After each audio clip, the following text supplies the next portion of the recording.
Welcome to my channel physics studio. कैसे हैं आप सब?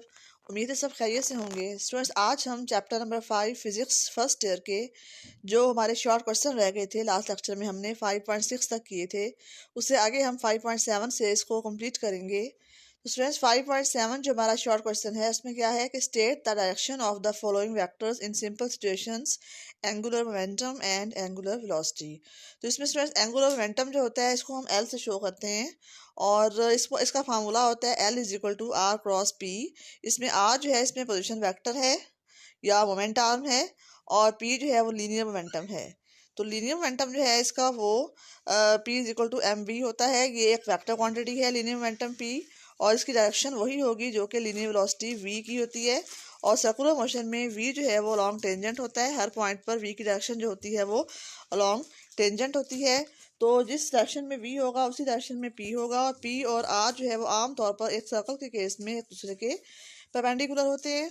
तो इसमें जो जिस प्लेन के अंदर आर और पी लाई कर रहे होंगे उसका अगर हम आर को पी की तरफ अपनी राइट हैंड से अपनी राइट हैंड की फिंगर्स को कर्ल करेंगे, जिस डायरेक्शन में मोशन हो रही है, सर्कुलर मोशन या बॉडी जो है जिस डायरेक्शन में रोटेट कर रही है उस डायरेक्शन में अपनी फिंगर्स को राइट हैंड की फिंगर्स को हम उस डायरेक्शन में कर्ल करेंगे, तो हमारा थंब जो होगा वो जो एंगुलर मोमेंटम है उसकी डायरेक्शन को शो करेगा। ठीक है, तो इसमें जो है ये एल की डायरेक्शन हो गई। और जो एंगुलर वेलोसिटी है उसकी डायरेक्शन हम कैसे फाइंड करते हैं कि इसमें जो ओमेगा है इसको हम शो करते हैं, एंगुलर वेलोसिटी को ओमेगा से शो करते हैं, और इसकी डायरेक्शन को भी हम राइट हैंड रूल से फाइंड कर सकते हैं। जिस डायरेक्शन में बॉडी रोटेट कर रही है उस डायरेक्शन में अपने हम राइट हैंड की जो फिंगर्स को कर्ल करेंगे, जो हमारा थंब जो होगा अलॉन्ग द एक्सिस होगा, और एक्सिस के अलॉन्ग ही एंगुलर वेलोसिटी ओमेगा की डायरेक्शन होती है। ठीक है स्टूडेंट्स, उसके बाद जो हमारा नेक्स्ट क्वेश्चन है 5.8, explain why an object orbiting the earth is said to be freely falling. Use your explanation to point out why objects appear weightless under certain circumstances।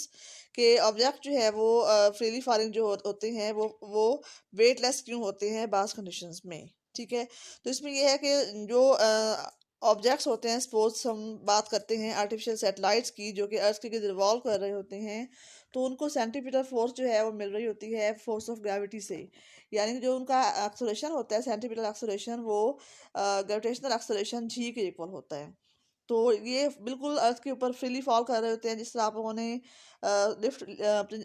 इस चैप्टर के अंदर लिफ्ट वाला case पढ़ा था, जिसमें object जो है वो फ्रीली फॉल कर रहा होता है, उसकी जो स्ट्रिंग होती है वो टूट जाती है लिफ्ट की और वो फ्रीली फॉल कर रहा होता है। Same is the case hair कि वो जो ऑब्जेक्ट मूव कर रहे हैं उनका एक्सेलरेशन ड्यू टू ग्रेविटी वही उनको सेंट्रीपिटल एक्सेलरेशन जो है वो प्रोवाइड कर रहा होता है। ठीक है, तो इस केस में अगर हम इनका अगर हम वेट फाइंड करते हैं स्प्रिंग बैलेंस के साथ, तो इनका जो अपेरेंट वेट जिसको हम टेंशन टी से रिप्रेजेंट करते हैं, अपेरेंट वेट जो है इस केस में वो ज़ीरो आएगा। ठीक है, इसमें ना M G minus M G हम करेंगे, अपेरेंट वेट टेंशन टी जो है एफ माइनस डब्ल्यू, तो एफ इस केस में जो है वो एम जी होगी, तो M G minus M G या एम जी माइनस डब्ल्यू या M G minus M G, इसका आंसर जो है वो ज़ीरो होगा। अपेरेंट वेट जो है इस केस में ज़ीरो होगा। इसलिए उस ऑब्जेक्ट को और जो जिस भी फ्रेम रेफरेंस के अंदर वो ऑब्जेक्ट मौजूद होगा उस फ्रेम का भी और उस ऑब्जेक्ट का भी दोनों का वेट जो है वो महसूस नहीं होगा, जिसकी वजह से एस्ट्रोनॉट जो हैं वो उस फ्रेम ऑफ रेफरेंस के अंदर कोई भी एक्सपेरिमेंट परफॉर्म नहीं कर सकेंगे, ना ही उनको उनको अपना वेट जो है वो महसूस होगा, तो उनको अपनी कंडीशन जो है वो वेटलेसनेस महसूस होगी। ठीक है, उसके बाद जो इसका 5.9 क्वेश्चन है कि व्हेन मट्टी जो होती है जो टायर के साथ लगी हुई होती है, when mud flies of the tyre of a moving bicycle in what direction does it fly. कि जब वो बाइसिकल अगर मूव कर रहा हो उसके टायर के साथ जो मट्टी लगी हुई होती है जब वो अलग होती है तो किस डायरेक्शन में वो फ्लाई करेगी। तो स्ट्रेस मट्टी जो होती है जो बाइसिकल होता है उसके टायर के साथ मड जो है वो साथ चिपकी हुई होती है और उनके दरमियान में एडहेसिव फोर्स होती है। एडहेसिव फोर्स आप लोग पढ़ चुके हैं, ये फोर्स ऑफ अट्रैक्शन होती है। अगर डिफरेंट पार्टिकल्स हों, डिफरेंट मटेरियल्स के पार्टिकल्स हों, तो उनके दरमियान जो फोर्स ऑफ अट्रैक्शन होती है उसे हम एडहेसिव फोर्स कहते हैं, क्योंकि मड जो है और जो बाइसिकल का जो टायर है उनके मॉलिक्यूल्स, उनके एटम जो हैं वो डिफरेंट मटेरियल्स के बने हुए हैं, तो इसलिए उनके दरमियान एडहेसिव फोर्स होगी। यही एडहेसिव फोर्स जो है उस मड को, क्योंकि बाइसिकल का पहिया घूम रहा है तो साथ मड भी घूम रही है, तो उसको सेंटीपिटल फोर्स कहाँ से मिल रही है? ये जो एडहेसिव फोर्स है यही उसको सेंटीपिटल फोर्स प्रोवाइड कर रही है। तो जब अगर इसका स्पीड हम तेज़ कर दें बाइसिकल की, और उसके साथ मड जो है वो भी बहुत तेज़ घूमेगी, तो उसको जो एडहेसिव फोर्स है जितनी सेंटीपिटल फोर्स उसको देनी चाहिए उतनी वो प्रोवाइड नहीं कर सकेगी। ठीक है, सेंटीपिटल फोर्स जब कम हो जाएगी तो मट्टी जो है वो उस टायर से अलग हो जाएगी, और जब वो अलग होगी, चूँकि हर पॉइंट पर जो मड है उसकी जो डायरेक्शन होगी वो अलॉन्ग द टेंजेंट होगी, टेंजेंशियल वेलोसिटी की डायरेक्शन में इसकी डायरेक्शन होगी। तो जैसे ही वो अलग होगी वो अलॉन्ग द टेंजेंट मूव करेगी, जिस पॉइंट से भी वो अलग होगी टायर के साथ, उस पॉइंट पर जो टेंजेंट की डायरेक्शन होगी उस डायरेक्शन में मड जो है वो मूव करेगी। उसके बाद जो हमारा 5.10 क्वेश्चन है, इसमें डिस्क और हुप की बात हो रही है कि a disc and hoop start moving down from the top of an incline plane. एक इंक्लाइन प्लेन है, उसकी टॉप पर हमने सेम टाइम डिस्क और हुप को रखा है। डिस्क आप लोग जानते हैं कि एक बारीक सी सॉलिड फॉर्म में एक सर्कुलर शेप होती है, और हुप जो है वो एक रिंग फॉर्म में होती है, और दोनों को सेम टाइम मूव करवाया जा रहा है। Which one will be moving faster on the reaching the bottom? Bottom तक पहुंचने से पहले इनमें से कौन सी जो ऑब्जेक्ट है वो नीचे सबसे पहले पहुंचेगा, या वो तेज़ मूव कर रहा होगा? तो इसमें आप लोग इस चैप्टर के अंदर आप लोगों ने डिस्क की जो स्पीड पढ़ी है उसका फार्मूला √4/3 GH है। इसमें से हम 4/3 अंडर रूट को अलग कर दें तो अंडर रूट जी जो है उसको हम अलग लिख सकते हैं, और जो हुप वाला केस है उसमें जो उसकी वेलोसिटी है वो सिंपल अंडर रूट GH है।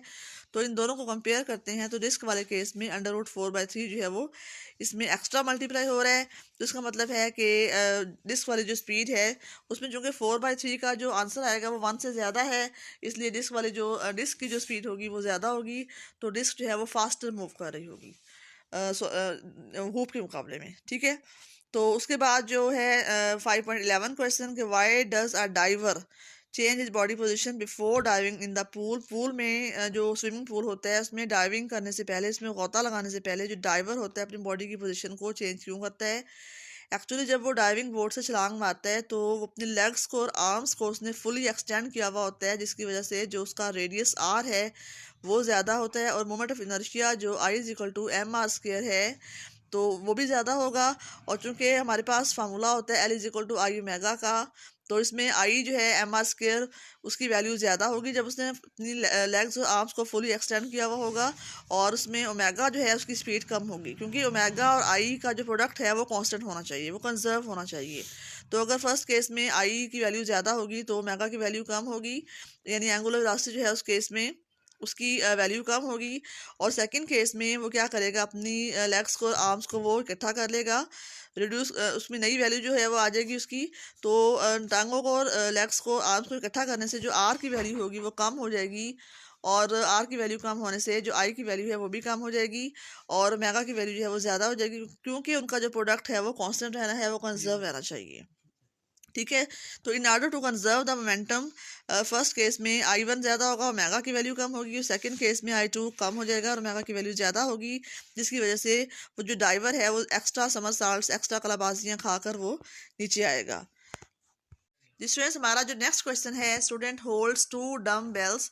ये आपको डायग्राम के अंदर नजर आ रहा होगा, एक स्टूडेंट है, इसके हाथ में 2 डम बेल्स हैं, तो उसने इसको इनको होल्ड किया हुआ है विदाउट स्ट्रेच्ड आर्म्स, यानी आर्म्स को उसने जो है वो फैलाया हुआ है इसमें, while sitting on an turn table, और वो टर्न टेबल के ऊपर बैठा हुआ है, और he is given A push until, उसको एक धक्का देंगे वो घूमना शुरू कर देगा टर्न टेबल के ऊपर, और until he is rotating at a certain angular velocity, उसकी एंगुलर वेलोसिटी होगी, मखसूस उसकी वैल्यू होगी। और उसके बाद क्या होगा कि student then pulls the dumbbell towards his chest. उसके बाद जो इसका नेक्स्ट डायग्राम है बी, उसके अंदर आप देख सकते हैं कि उसने अपनी डम बेल्स को अपनी चेस्ट की तरफ खींच लिया है, पुल कर लिया है।